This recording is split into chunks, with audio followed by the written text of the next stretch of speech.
He comes down, he sees a golden calf. Okay? Chet HaEgel. Now what is he supposed to do?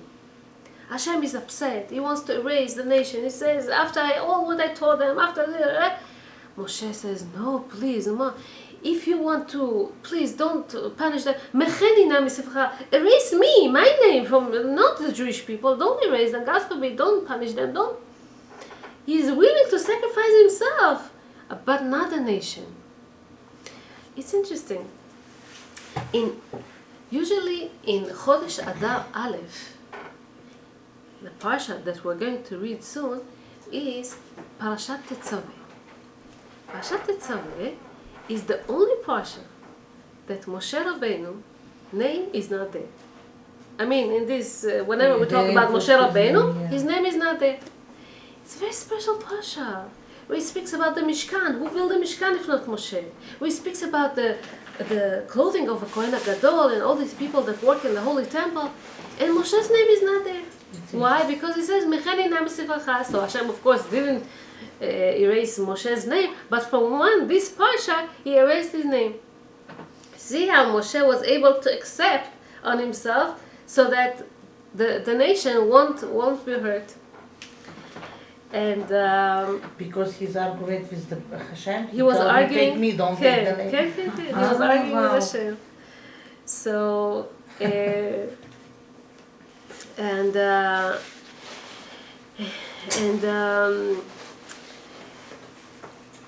what I want to say. Okay, Zayin Adar is the day that Moshe Rabbeinu passed away. Okay. Zayin Adar, the day somebody passes away, you go to Askara, Yeshua, right? What happens there? People talk about the person, people talk about what he did in the world, his qualities, his Torah that is left, okay? Okay? Instead of talking, how come in this day, that he's your side, his name is not there in the parasha? This is the humility, this is the humble person that Moshe Rabbeinu was. Look at this.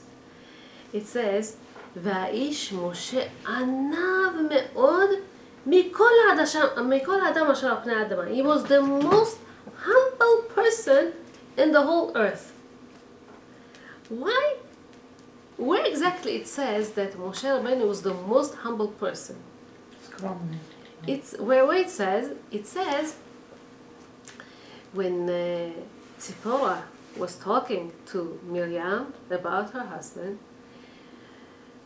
Miriam says, "So what? Your husband is the best. Your husband, so we're prophets also. Me, Aaron, okay? Hashem talks to us too.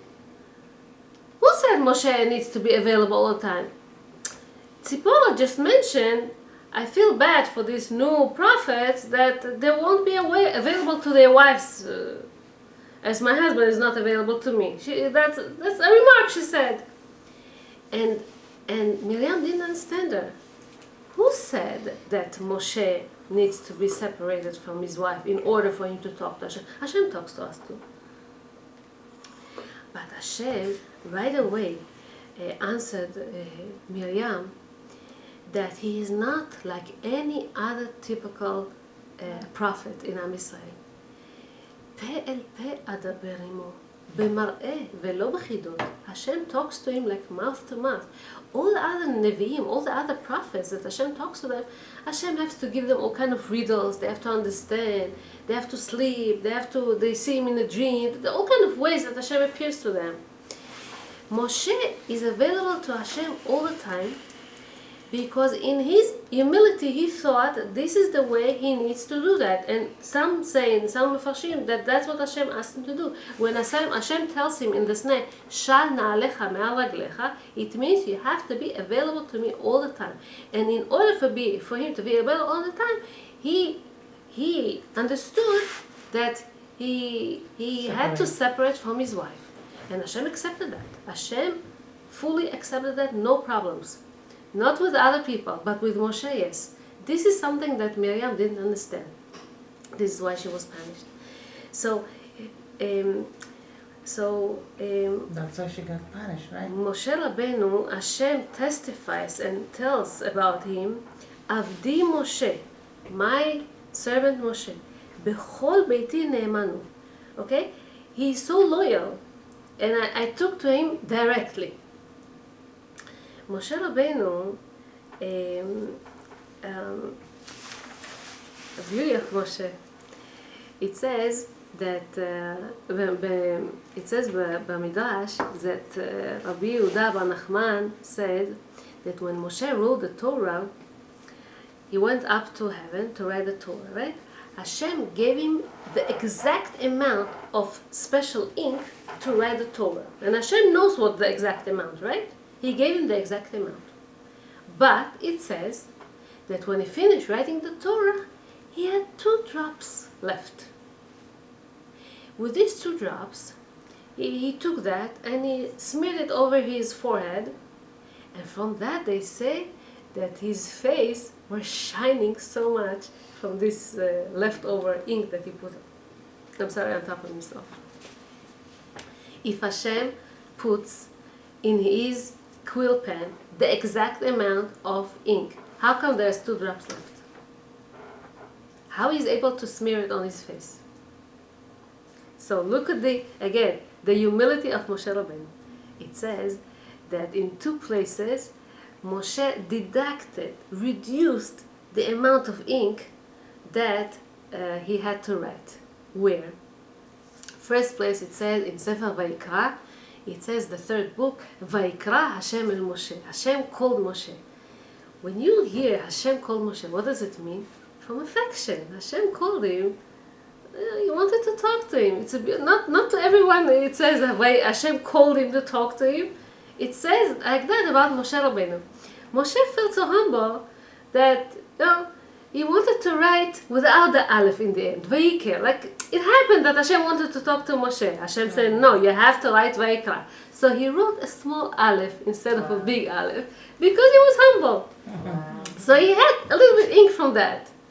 Second place it says the Or Chaim, that when it says about Moshe Rabbeinu, he has to write it down. Va'aish Moshe anav me'od. He was a very humble person. Instead of anav me'od with the yud, he wrote it without the yud. Don't say I'm so humble. How can you say I'm so humble about yourself, right? So he took away that yud. And yud is a very small letter, right? So these 2 drops that he took, because of his humility, okay, he then smeared it on himself. Why did he do that? So that the Torah will be engraved in his brain, so he will remember it. Because he in one of the Midrashim they say that for 40 days he goes to heaven, and whatever he learned that day he forgets. He got so much frustrated that it's too much, and he was afraid he won't be able to give the Torah if he doesn't remember all this. So he puts it on top of him a little bit as a sgula to remember. And from this, you see, Moshe Rabbeinu was running away from the kavod. They say, Kol mi sheborach me'akavod, running away from honor. The honor chases after him. Okay, הכבוד רודף אחריו, and that's what happened to him. And so his face was very much shining. So another thing, so we learn from Moshe gratitude, how it's important to feel grateful.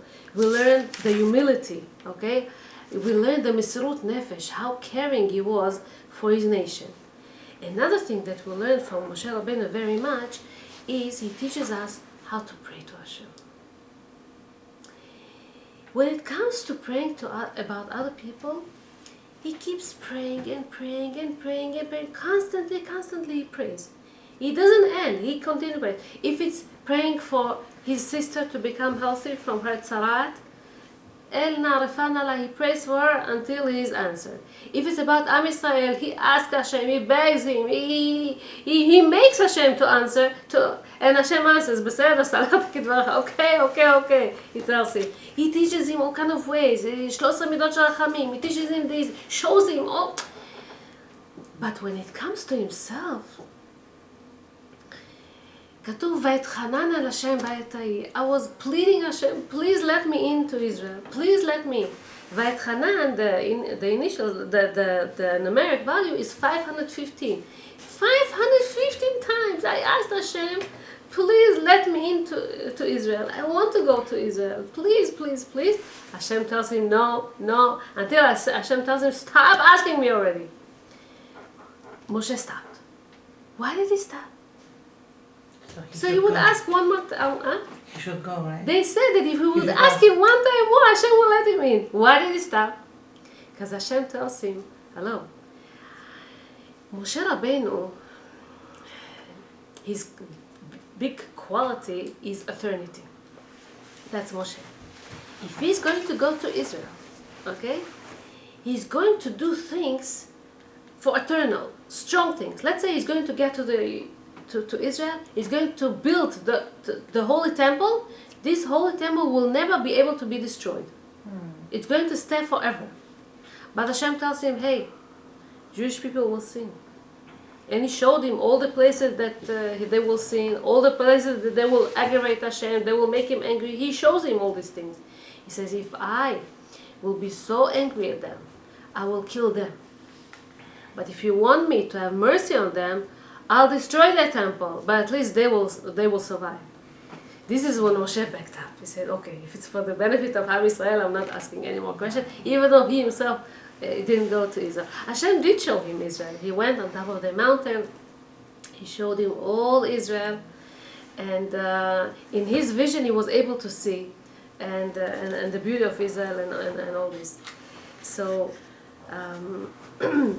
when it was time for Moshe to pass away, it says that he went on top of the mountain.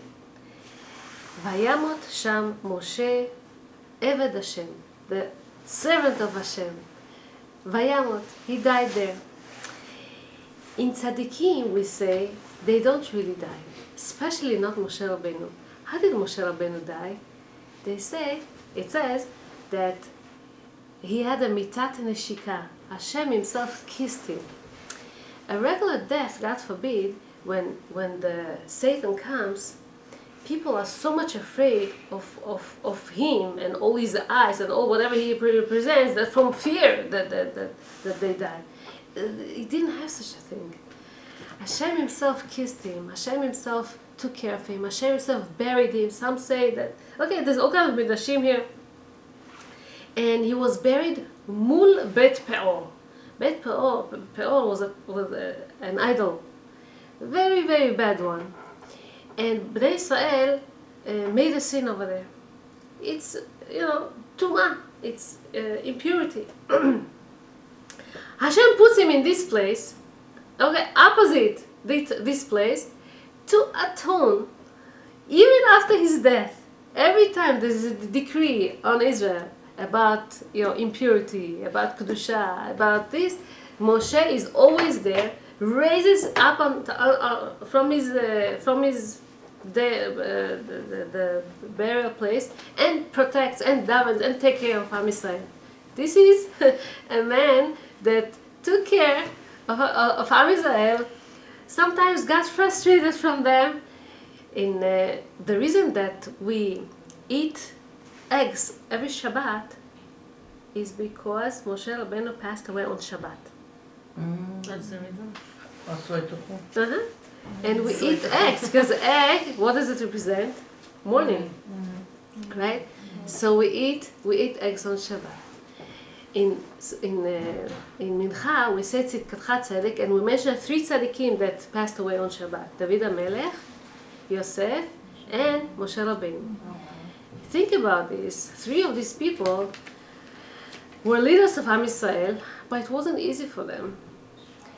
Yosef HaTzadik was abandoned, was sold by his brothers, okay, to the Egyptians. He could be so much upset at them. He could revenge on them. He could take advantage of them afterwards. Whenever he came into power, God forbid, he just loved them. Moshe Rabbeinu was the same. They sold him. When they saw that he killed this, this Jewish person that they were fighting, the Tam Amiram, he saw Moshe Rabbeinu. He said, "You want to kill me like you killed yesterday the Egyptian?"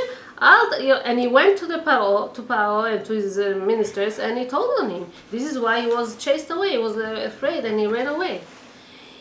He ran away, okay, from Egypt at the age of 18.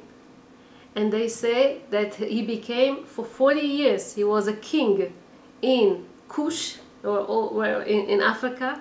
For 40 years he was a king of them. They made him marry this Kushite, non-Jewish black woman, Moshe Rabbeinu, but they say that this woman, after 40 years, come to the ministers, and she says, okay, I have questions about this Moshe Rabbeinu. He never touched me all these 40 years. But they're never asking me, I don't care about this. He's not believing in our gods. And if he's not believing in our God, how could he be our king? This is why they had to release him from being a king in that Kush, in that place. And this is where he got also this authority and kingship and how to lead. And then he went to the house of Yitro. And then Yitro, he put him in jail for 10 years from some reason, Yitro. And then Tzipor would come and secretly give him some food, okay? And he was the one that was able to pick up that stuff that was stuck in the field of Yitro. And this is when Yitro saw that he was a special man, because nobody was able to pull that stuff. The stuff was very heavy thing. Nobody was a special mateh, the special stick that Moshe Rabbeinu had, and with this he made all these miracles. On these were engraved all the 10 plagues of the Mitzrim, and it was a special stuff. And with this he was then asked to save Am Yisrael. So Moshe Rabbeinu was chased by his people, but he didn't hold grudge. He went to save them afterwards. And then King David also suffered from his own people. And but these people, they didn't hold grudge, and they served as leaders, and they loved their people. And this is a great lesson that we learn from them. So, Yiratzon, this special day, please put a candle. You can pray and ask that in the merit of this tzaddik, okay, you can ask that the children will become Talmidei Chachamim, the children will be learning Torah, the husbands will open, Hashem will open their mind also to learn Torah, not only business. You can ask for good qualities. Sometimes you want your husband to be a little bit humble, or yourself, or your mother-in-law, or whatever. You can ask all your wishes, and that's what we do in the Askarot of Tzadikim. יהי רצון שהזכות של הצדיק תגן עלינו ועל כל עם ישראל בשורות טובות. Thank you so much for listening. God bless you. Thank you so much. Thank you. I forgot to mention that the shiur to be for רפואה שלמה וחנה בת נינה, בעזרת השם. And